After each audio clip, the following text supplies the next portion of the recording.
I am Anishinaabe, Ojibwe, from a community that I have connections to, which is called Brunswick House First Nation. So if you know your Northern Ontario geography at all, there's some towns in Northern Ontario called Sudbury and Sault Ste. Marie. If you go north, there's Timmins and Wawa.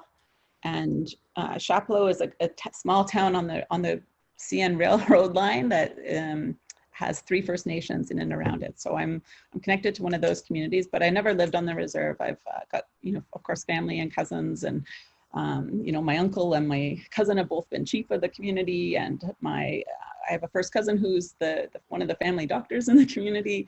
I grew up in between Sudbury and Sault Ste. Marie, so in and around Northern Ontario was where I was raised. So in the same watershed, but kind of more in urban, rural, or not urban, more rural communities. I moved out when I went to university, and I never really went back after that. I still have family. Still, my sisters are up north, my dad's up north, but I became a real urban girl when I moved to university, and so I've kind of moved around a few places. I've lived in Ottawa. Was where I did my first degree, my nursing degree. From there, I went actually to James Bay, and I lived and worked on James Bay and Hudson Bay for not quite a year, doing outpost nursing. And that was for me, it was like my coming of age, like coming into my identity as an Indigenous person was really about being with community and working with community and learning from community. From there, I went to England. I lived in England for 3 years in London. Oh. So cool. And I studied midwifery in London. But I've been in Toronto longer than I've been anywhere else in my life, actually, to be quite honest. I've been in Toronto since 2002, and I guess I'm a Torontonian by most accounts, although I still identify as a Northern girl. Here I am in Toronto, stuck in the city, but I feel really blessed because I have 3 generations living in my house. And when COVID hit, my mom, who'd gone to residential school when she was 5, went to Shingwap Residential School in Sault Ste. Marie, and never really went back to her family or her community after that. She actually moved in with me, and so it's been a real blessing to have my mom in the house and my daughters in the house, and to see kind of this intergenerational transmission of knowledge in a very different way than had happened before. Of course, we're close with my mom and Sara regularly, and she's worked with me over the years, but it's been a real blessing, this kind of COVID space, to have her with me, making eating meals together, and seeing her show my daughters to use the sewing machine or make bread, or just even like chatting about old stories from residential school, stories I'd never heard before that we just come up in conversation now and they hadn't before. So it's been quite lovely. These 3 core values that for me keep coming up over and over again, which is about relationships, responsibility, and reciprocity, but thinking about them from a real Indigenous perspective, right? Like, so relationships and relationality, like the relationality within my house, but also the relationships between, the generations is also reflective of, my ancestors and my faces yet to come, those grandbabies that are coming, right? I even had a conversation with my 11-year-old about how she's carrying my grandbabies right now, right? She's got those ovaries already filled up with, with the pieces for, from me directly, and that those I gifted to her from her grandmothers.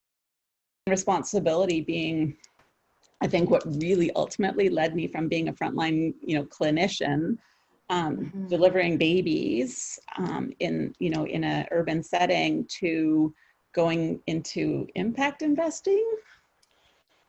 It was a bit of a stretch, but it's this idea of responsibility for me, not being that I'm responsible for everyone else, but my worldview understanding of responsibility is that I have a responsibility to work to my fullest potential.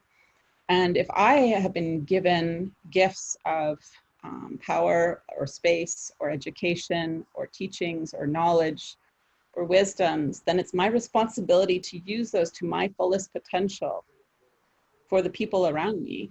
And that goes back into the relationality piece again, around who's around me and who am I supporting. And so it's those things working together is how I've always, I think, built intentionally, to build impact for the people around me and for the communities around me.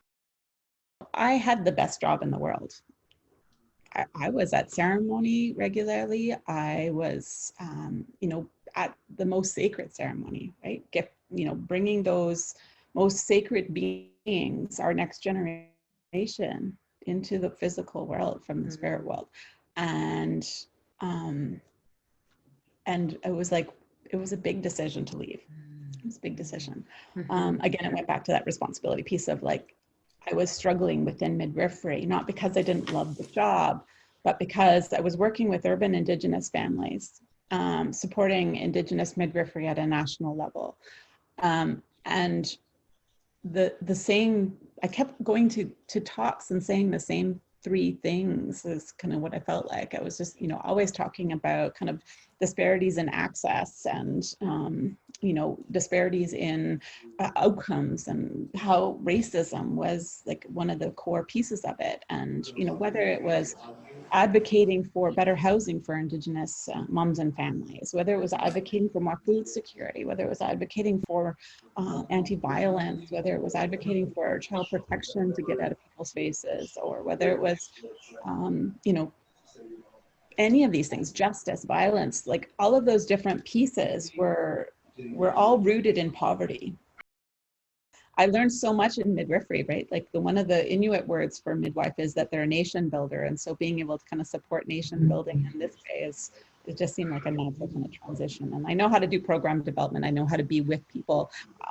We call midwife actually means with woman. So I know how to be with people to help them through major life transition processes. And now I get to help people birth new businesses and new social innovations, and see them grow in their own families in that different respect. And so I think that's kind of, why I made this transition over to Grand Challenges.